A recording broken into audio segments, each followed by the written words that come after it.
Ladies and gentlemen, I'm not sure where to begin. Just then, best-selling author and world-renowned psychiatrist Dr. Ruth Jacobs admitted into a mental health facility. I mean, how does a world-renowned psychiatrist become a mental patient? All I felt was sorrow, sadness, pain. She blamed it on God. the devil is a liar. God, I can no longer do this on my own. I need you. Robert L Bankston's A Bone to Pick with God.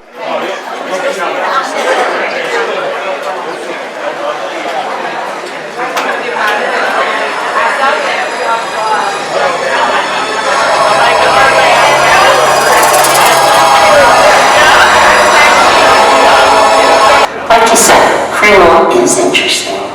Your demons are very busy. They have a great benefits package and profit sharing. But it's nothing like heaven. Souls just dying to get into hell. Suicide is the end game in this chapter. And me and my angels are here to stand in the gap. You and your demons are savages. As they should be. Your angel's wings never stop flapping, providing a cool breeze. Trust me, you're going to need a cool breeze in hell. Look at us, good versus evil. I'm loving it. McDonald's stole that from me. Always ready for a fight to destroy souls. See, we put on the full armor of God every day, always ready to protect those from your evil schemes. I'm spreading the blues. I'm starting today. I want sinners and non-believers in every way. You've broken everyone in this chapter, making them believe that they have a bone to pick with God. But we're here to shed light. Big brother, come to serve and protect. You better come correct, because me and my demons don't play fair. I just took your queen. Your move. I thought the play was amazing. It was very inspiring, and I enjoyed myself. This play was phenomenal. We laughed, we cried. It was such a great performance. The cast did a phenomenal job. The storyline was amazing, and it definitely was something in it for everybody to take away.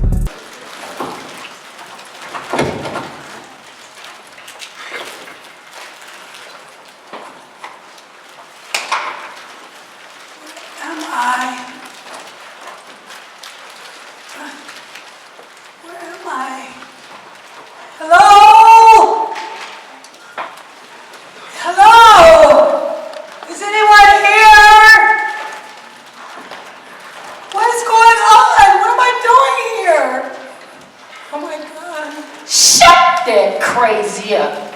People trying to sleep around here. Mary, I know you're not hollering at nobody.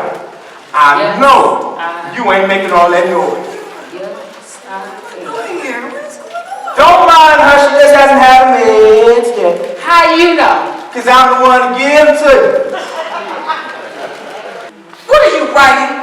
You know how this goes. Yeah, I do know how it goes. Do you believe in God? Yes. Well, has he ever lied to you?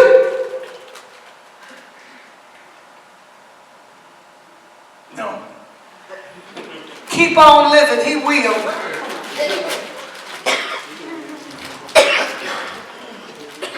So why don't you explain? I'm just saying, I asked God, not for one, but I had 2 failed marriages. I had 2 miscarriages and a hysterectomy. Then I only asked him for a little piece. Nowhere to be found.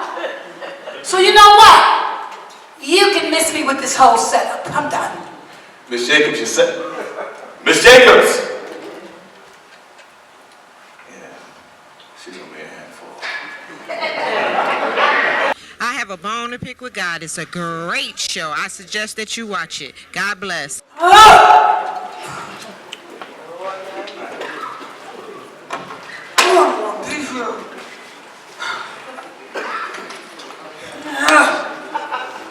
Rough day, isn't it? Yeah. You should pray. Yeah, right. Tell me, what's troubling you?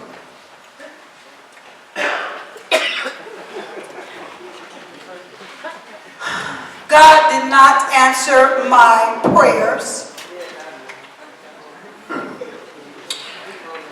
He's never there when you call. He may not come when you want him, but he's always right there on time. Always on CP time, I suppose. Yeah, right. And I did what he asked me to do.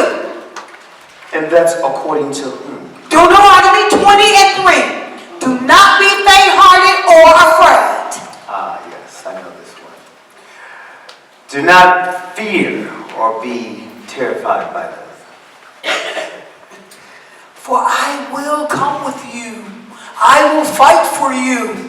I will be victorious with you. Well, what happened? Yeah, Pete, man, I know this. You know, it's so funny how people quote scriptures out of the Bible to fit their own lives.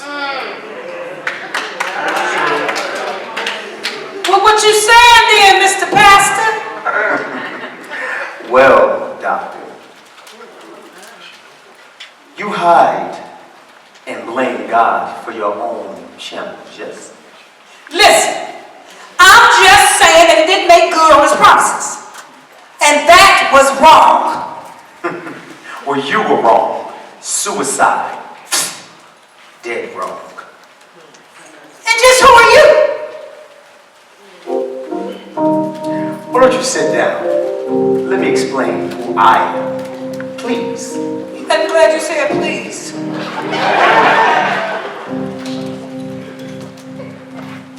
I'm a lonely traveler, an empty soul. Eyes black as the night, heart cold. They tried to break me.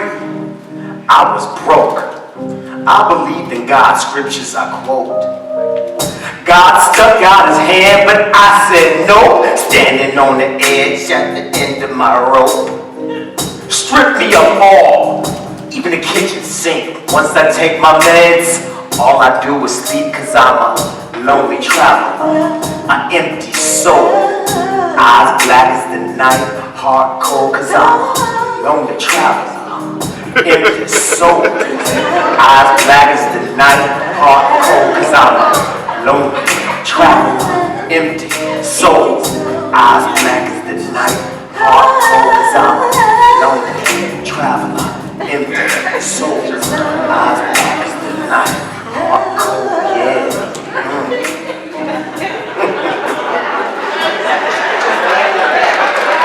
So do you believe in God? Do I believe in God? What has he done for you lately? Yes, a bone with pick with God. It was excellent. Playa T, that's me, Hollywood in the hood, doing it really big. I'm right here at Cleveland Public Auditorium for A Bone to Pick with God, a very tremendous stage play by Robert L Bankston. I'm right here with one of the stars of the play right here, Sharif Hakeem. How you doing, Sharif? Hey, man, I'm blessed to be here, blessed to be a part of this play. Words can't describe what's going on right now, so I'm just happy to be here. Man, you play very good parts. Every time I see you, put your heart and soul into it. Yeah. It was very believable. You came off as a villainous kind of character. Yeah. You know, in the faith. How did that sit with you when that first came across?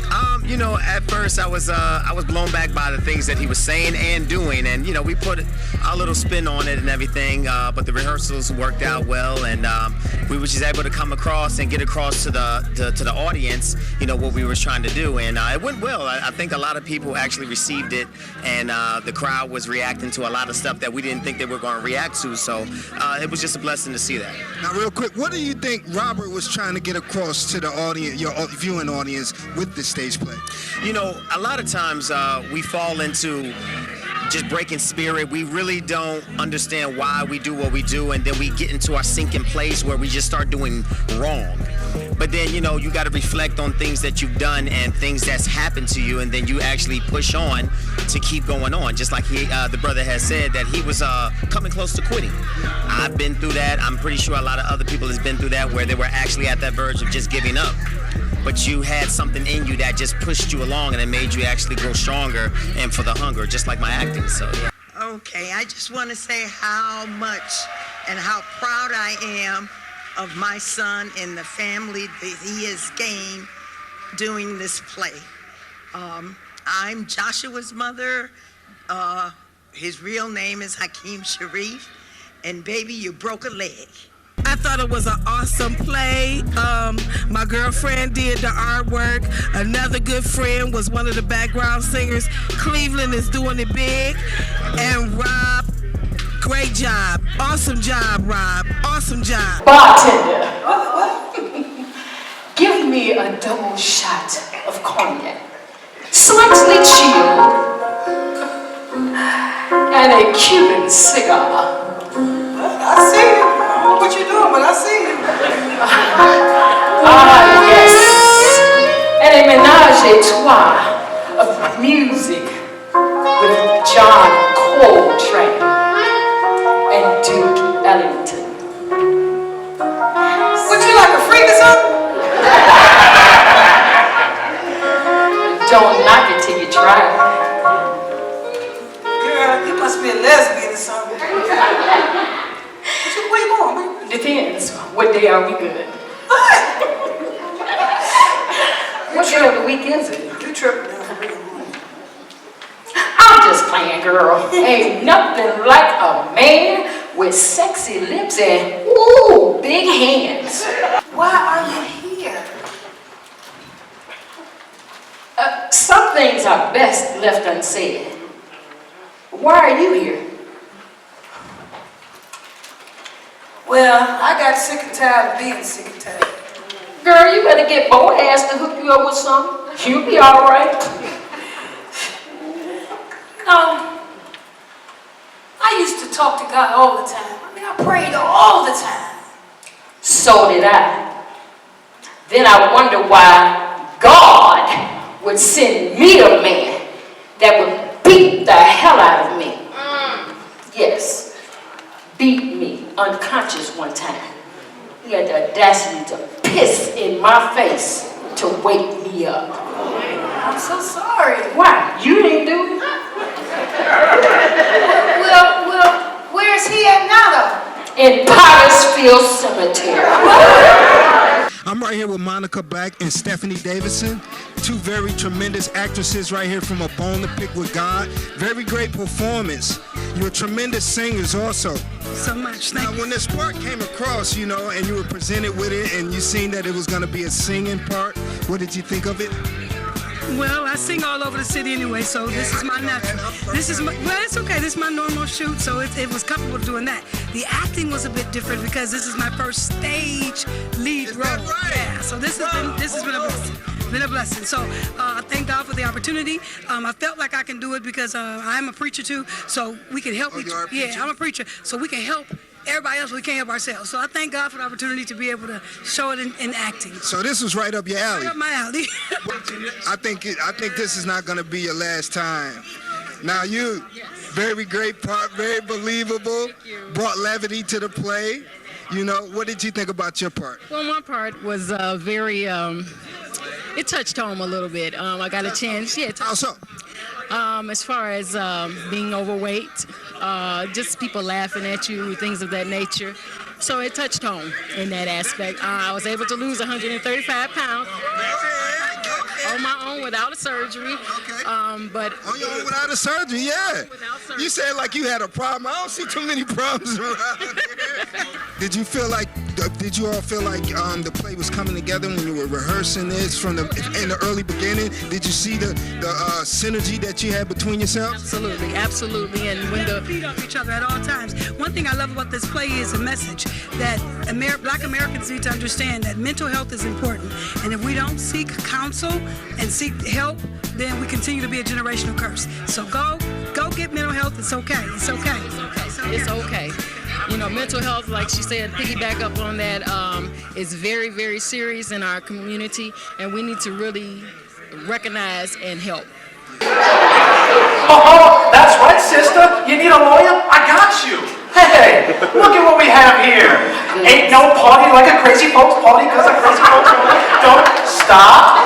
Until you get your meds, and then all of that stops. Yeah, time for your meds. Playa T, that's me. I'm right here with another cast member of A Bone to Pick with God. I'm right here with Daniel Hutchinson. How you doing, Daniel? I'm doing good. How you doing, man? I'm doing great, thank you. Especially after sitting for a minute and watching you play. Tremendous performance by yourself, man. Thank you. Now, when this opportunity came across to you, what did you think about your role and your part in the play? You know, it started off, I thought it was just going to be kind of like a comic relief, kind of the crazy character that, you know, if you saw it, you kind of witnessed it, but eventually I didn't see it at first, but it took me a while to see how every character goes through their ups and downs and they have their breakthrough moment. So I was really excited to see, like, you know, during the second half of that play, where I have my breakthrough moment, kind of explaining why I'm so crazy and everything. Well, you brought levity to the play. You know, you really did. You had an enjoyable and believable part. Now, I asked Sharif, what did you think that Robert was trying to get across to your viewing audience? I think, you know, just never stop believing. I really do think, like, you know, we all have our good days and bad days and days where we just want to give up. But, you know, and, you know, you feel like you have a bone to pick with God. Like, God's not doing anything for you, doing any favors for you.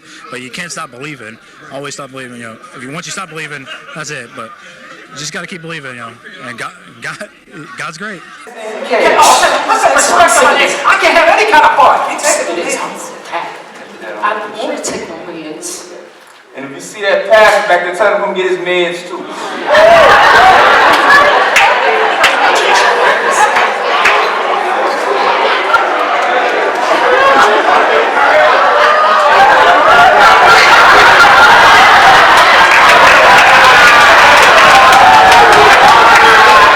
Well, you did a tremendous part in the movie. All you guys did. I'm saying the same thing, but I really mean that. Now, when you first read the script and figured this was going to be your part, what did you take into it? Like, what did you have to do to bring it to life? Well, actually, you know, I just used the mentality that, you know, that's kind of like not really enforced in the neighborhoods like now, like somebody coming through the struggle and actually fighting through it and becoming something, and then actually reaching back to help. So I used that mentality and kind of like really dug into it because that's something that I really want to do. Yeah. So get that message across, and yeah, that's how I did that. Yeah, now early on when you guys were first practicing and things like that, did you see it all coming together like this, that it was going to be tremendous and thought-provoking that it is? Yeah, but it was some shockers in there tonight. I mean, it was some things. Like what? Tell me what you mean. It's this thing about theater, man. Like, you can't always predict what's going to happen, the outcome. Yeah. You can kind of get the close to it, but like some stuff just magically happens on stage, and like it's like it just minutes together, like perfect. The mesh, the characters, the energy, and everything. Yeah. What do you think Robert Bankston's overall message to your viewing audience is? I would say don't give up. You know, everybody goes through something. When you get knocked down, you can always look up. That's one of the lines in the play. And then when you look up, you know, ask for God's help. You know, transform yourself. Don't be the problem, become the solution, and then reach back and help others to kind of go up with you. Let me ask you one more question before you get out of here. What do you think somebody can take away from this that's not religious? You know, what do you think they could take from this? Even if you don't have a religion or anything like that, take the fact that you can always make a change. You know, don't give up. That's the biggest thing is never give up. No matter what circumstance, don't give up. There's always somebody watching. It sure has been a blessing. Yes. Woo! Sign your name right here. I don't mind signing the towel. Yes. Miss Ruth Jacobs, you are a free woman. Hallelujah! Jesus. There you go. Thank you, God. Look at it. No. Amazing. You know one thing I can say about this place now, this mental Christian facility, we done had some church up in here. Ain't nobody taking up no collection. All right now, Mary, that's your cue. Time for your message. I gotta get that no more. Thank you, Jesus. I'm sick of it. I got a question. Where's Joshua?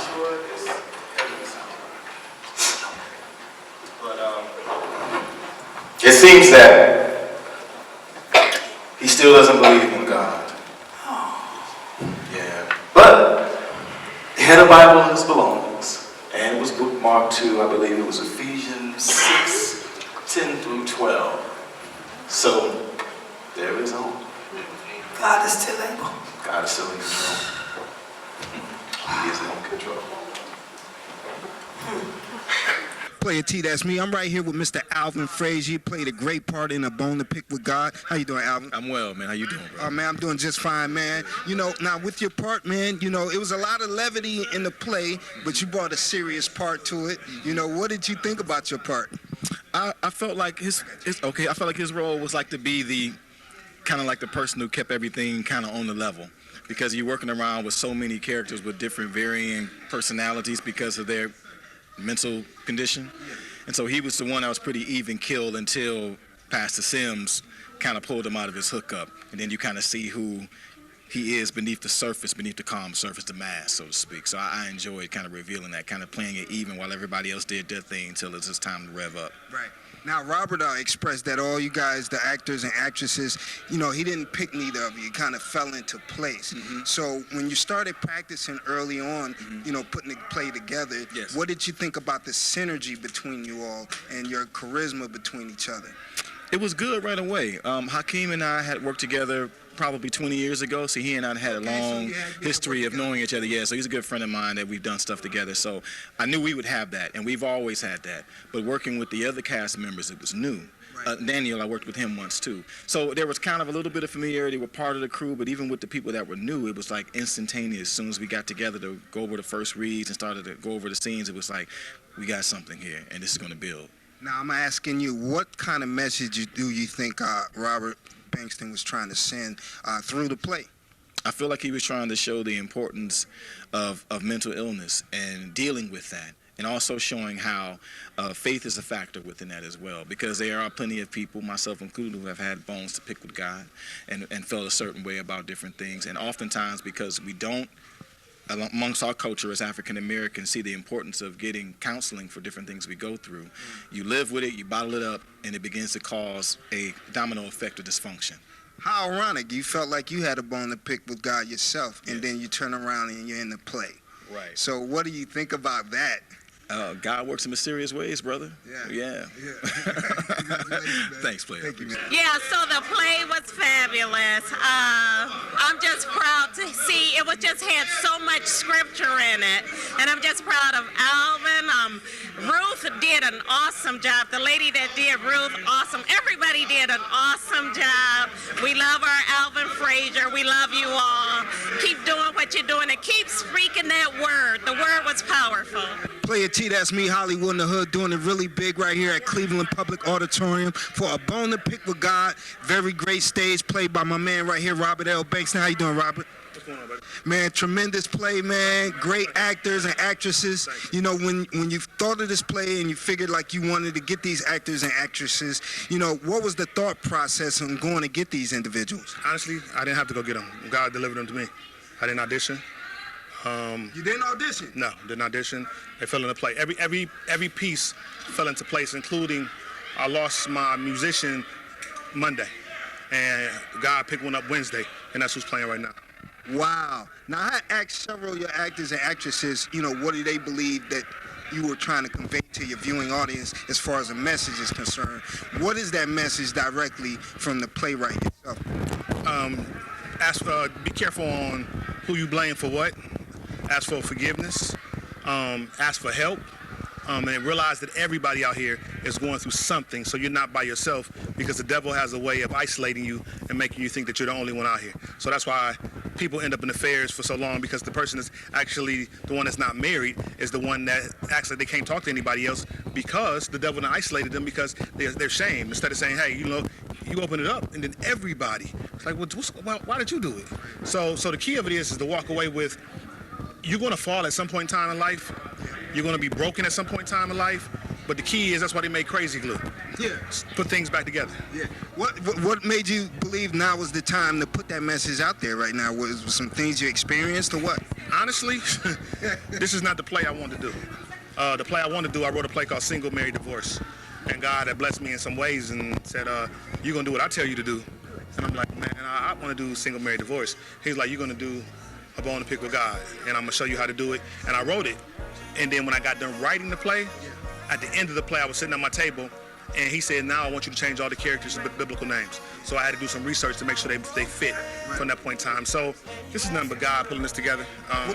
I didn't mean to cut you. What gave you the audacity to take, for instance, Sharif? He played the villainous priest. What made you want to go that route and have the courage to address that in that light like that? Because we look at pastors, or we look at people sometimes by rumors on you've done something bad, or I heard this, or I heard that, and they don't know the true story. And then once they find the people find the true story, be like, man, I didn't know that about you, but you didn't destroy this whole woman's character by listening to a rumor. And the key to that is that pastor failed, and he was set up, but he destroyed his whole life because of what somebody said. Yes, we just seen A Bone to Pick with God. It was an excellent, excellent play. God is truly wonderful in that these young people put together a play that depicts old times as well as brought it up to today's time, interacted, they did their part in letting people know that God is real in our lives. If my people who are called by my name would humble themselves and pray and seek his face, then we will hear from God and he will answer us. He can heal all diseases. He can heal all mental illnesses. He can comfort your heart through sickness, health, and everything. And they show that in that play, that God is with us always, even to the bitter end. Stay with God and let him be a blessing to you. I think I took away that all of us, whether we realize it or not, might have a bone to pick with God. But in the end, God is faithful to show himself real to us, and that as we find our way back to him, if we have moved away, that he will show the good even out of the bad. And so thank you. I pray that each person will be ministered to through the film.